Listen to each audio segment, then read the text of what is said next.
So like when we started working in the villages, we gradually noticed that most of these villages are unelectrified, and people traditionally use kerosene lamps for lighting their houses.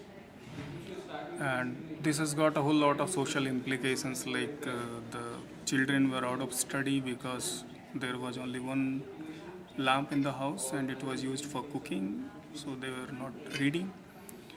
And then like even if I want to work, if it gets dark, I'm not able to work because I don't have light.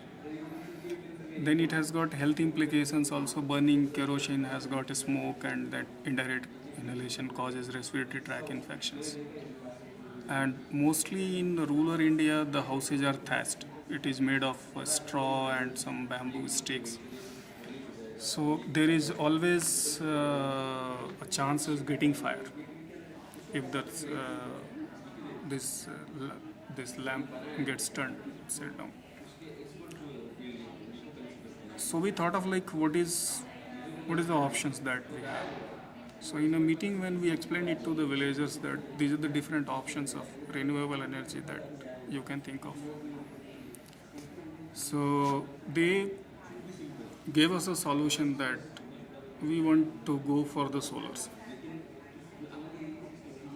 So we said, how do we want to do it? Because we cannot provide services to you forever. So you need to design your system. So they said, okay, fine, we'll have one person who will set up a centralized solar charging station. And then there will be, say, almost 50 to 60 solar LED based lanterns, which will be given to the community for use.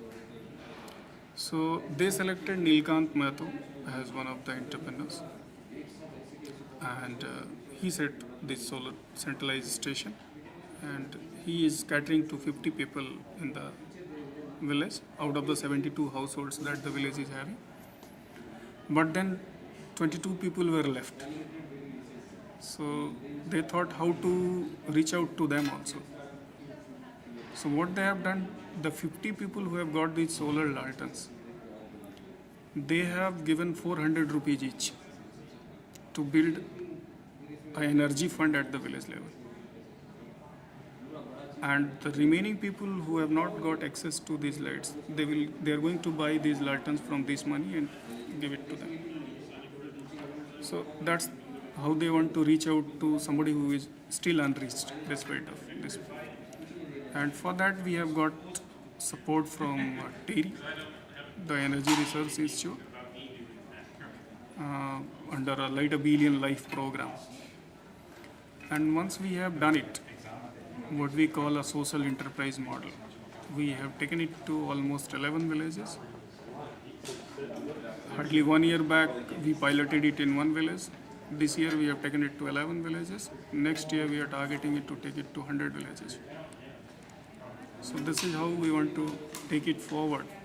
And in the process, what we have been able to do on a, say, larger scale, which is not of much importance to villagers, but as a development practitioner has got value for us, that we have been able to save fossil fuel, the kerosene.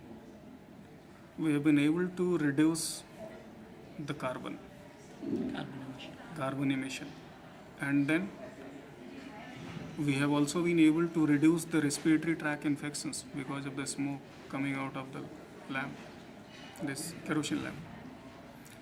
We have also been able to reduce threats of fire, and also we are able to increase the working hours. So whole together, it's all a kind of packaged benefit for the community. So the person earns money by charging the solar lanterns, and the community gets benefit of the solar energy systems, and even in turn, community saves 3 rupees a day. Even if they pay 2 rupees per day for charging, they are saving 3 rupees a day. So it's a win-win kind of situation. It's a win situation for the entrepreneur also, customer also. So that's the kind of enterprise that we are trying to build in. Okay, thank you very much. Wonderful.